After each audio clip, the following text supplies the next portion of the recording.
السلام عليكم يا شباب. الفيديو ده هنتكلم عن الديفلوبر تولز وهنعرف ازاي ممكن تفيدنا في المجال بتاعنا. ان شاء الله الاسبوع ده هيكون الفيديو عن الديفلوبر تولز، الاسبوع الجاي هيبقى عن الفاريبلز، وبعد كده ان شاء الله الاسبوع اللي بعده هنبتدي في الديزاين سيستم والفيديوهات بتاعته. كنت حابب بس دردش معاكم شويه في موضوع الديفلوبر تولز.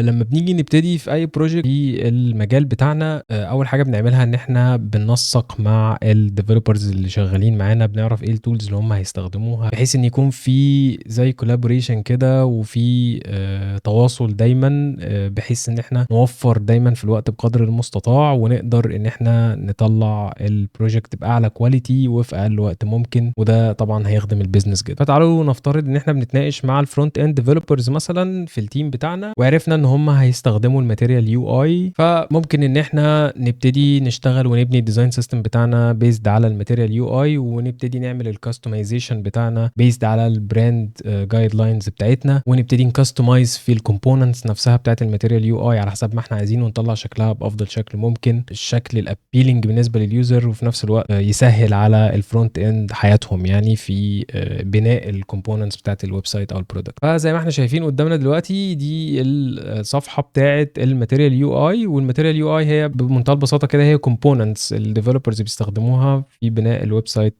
او الديفلوبمنت لما يجوا يشتغلوا على البرودكت بعد ما احنا بنخلص الديزاين. لو جينا نقلب ما بين الكومبوننتس كده هنلاقي دي الحاجات تقريبا اللي احنا بنستخدمها في الديزاين سيستم اللي احنا بنعمله، سواء الزراير، الانبوت فيلدز، التشيك بوكسز، الراديو بوتنز، السويتشز، سلايدرز، ايا كان اللي احنا بنستخدمه هنلاقي حاجات منهم كتيره جدا. هنا حابب اتكلم معاكم في حته الانسبكت او الديفلوبر تولز دي.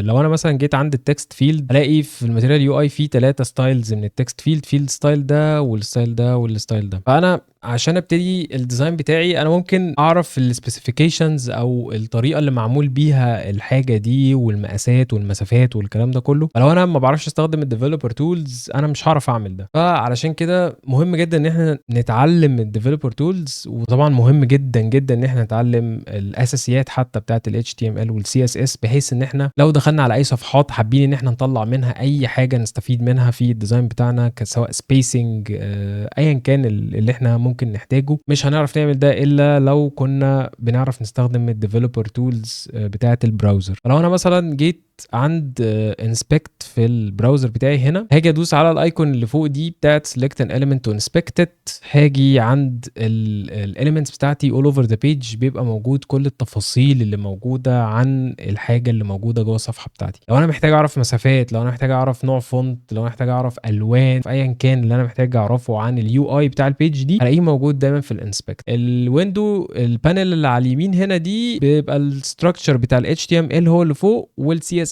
بيبقى موجود عندي تحت في الستايلز دي. فلو انا مثلا عايز اعرف انا هعمل الانبوت فيلدز بتاعتي بانهي مقاس، طبعا انا ممكن اعمل اللي انا عايزه ومفيش مشكله، بس انا ممكن ابقى حابب اعرف ده الانبوت فيلد بمقاساته وبمسافاته وابني عليه. يعني مفيش مشكله برضو ان انا ابني على اللي موجود، هو مش هيضرني برضو في حاجه، هو في الاول في الاخر قرار راجع ليا كديزاينر، ولكن انا ممكن ابني على اللي اوريدي موجود. انا ممكن اشوف مثلا ان الانبوت فيلد في الماتيريال يو اي الهايت بتاعه 56 بيكسلز، وواخد بادنج من جوه يمين وشمال 14 بيكسل، وفوق وتحت 16 ونص بيكسل. فانا ممكن ابتدي ابني بناء على الارقام اللي انا شايفها قدامي دلوقتي، وكاستمايز بس حاجات بسيطه. ممكن مثلا كاستمايز الستروك، كاستمايز الليبل مثلا بتاعي، اللون بتاعه والكلام ده كله، والراديوس مثلا وليكن، هتبقى حاجات بسيطه، ولكن هبقى انا عارف البيز او هبقى عارف الكومبوننت ده بيشتغل ازاي، واقدر ان انا اعمل الديزاين سيستم بناء على ذلك. لو انا مثلا شفت اي سبيسنج، مثلا انا عايز اعرف الهيدر ده فيه سبيسنج ما بين الاليمنتس دي عامل ازاي، برضه هستخدم الانسبكت تول دي عشان اعرف الحاجه معموله ازاي، واخده مارجنز قد ايه. زي ما انا شايف دلوقتي الجزء ده واخد مارجن شمال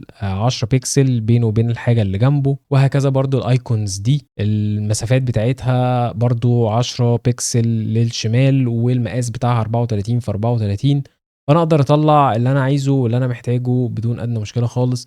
ولو اتعلمت HTML و CSS اقدر اغير بقى في الستايلينج، واقدر اتست كمان لو انا محتاج اتست حاجه معينه، اتست لون معين، اتست لاين هايت معين، اتست فونت معين. ممكن اتست فونت، انا الفونتس بتاعتي اللي بستخدمها في فيجما ساعات لما اجي استخدمها في الويب الاقي شكلها مختلف، الاقي في حاجه مبكسله، الاقي في حاجه غلط. فضروري جدا ان انت برضو لما تيجي تستخدم فونتس معينه او تعمل التايبوجرافي بتاعك قبل ما تبتدي في البروجكت، تجرب الفونت تشوف ان هو شغال كويس ولا لا. يعني احنا لو اخترنا مثلا فونت في جوجل مثلا، هو جوجل عامل لي في الاخر خالص كده السايزز المختلفه وموريني شكل الفونت عامل ازاي. ولو انا مثلا محتاجه في البادي هحتاج ان انا اركز جدا في ال 16 دي، واحتاج اركز ان هي تكون ريدابل جدا والاكسسبيليتي بتاعتها عاليه جدا. ممكن كمان اقعد اتست برضو شويه حاجات كده، ممكن مثلا وليكن ان انا ازود اللاين هايت بتاعي هنا. لو عملت لاين هايت بتاعي وخليته وليكن مثلا 1.5 ل 150% مثلا، وابتدي اشوف بقى الشكل عامل ازاي، وابتدي اقعد اجرب لحد ما اوصل لنتيجه مرضيه. بالتالي اعرف ان انا في الديزاين بتاعي هشتغل بالطريقه المعينه اللي انا اوريدي خلاص جربتها، وضامن ان هي الاكسسبيليتي بتاعتها 100% ومش هيكون فيها اي مشاكل. برضو علمي بال HTML وال CSS ممكن يخليني اغير اي حاجه انا محتاجها في الويب بيجز اللي انا بخش عليها. لو في اي حاجه عجبتني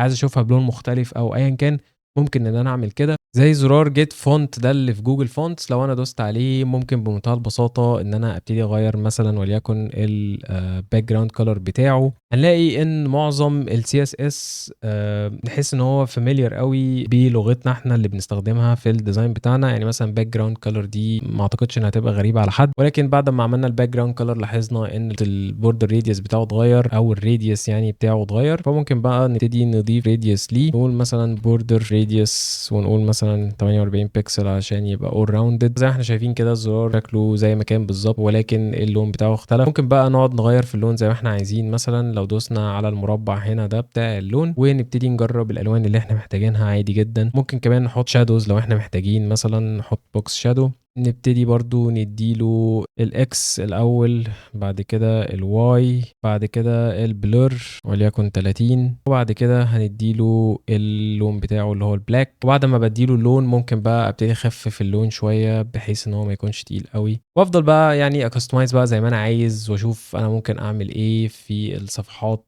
اللي زي كده. فالموضوع فعلا بالنسبه لي بيبقى مفيد جدا، اقدر اشوف كل حاجه بشكلها على الطبيعه قبل ما ابتدي اطبقها في الديزاين بتاعي، عشان لو في اي مشاكل او كده ابقى واخد بالي كويس قوي والديزاين يطلع بيرفكت بقدر الامكان. فمن وجهة نظري تعلم الديفلوبر تولز وال HTML وال CSS، او على الاقل اساسيات ال HTML وال CSS، هيكون مفيد لينا جدا ك UI UX ديزاينرز. انا بس كنت حابب ادردش معاكم شويه في الموضوع ده، لان الماتيريال UI هو ان شاء الله اللي هنعمل عليه الديزاين سيستم في الفيديو بتاع الاسبوع اللي بعد الجاي. فلو عجبكم الفيديو ممكن تعملوا لايك وشير. لو مش مشتركين في القناه وحابين تشوفوا فيديوهات اكتر عن ال UI وال UX ممكن تعملوا اشتراك في القناه. لو عندكم اي تعليقات او اي فيدباك او مقترحات ممكن تسيبوها لي تحت في الكومنتس. اتمنى يكون الفيديو عجبكم، وان شاء الله الاسبوع الجاي اشوفكم في فيديو جديد، والسلام عليكم.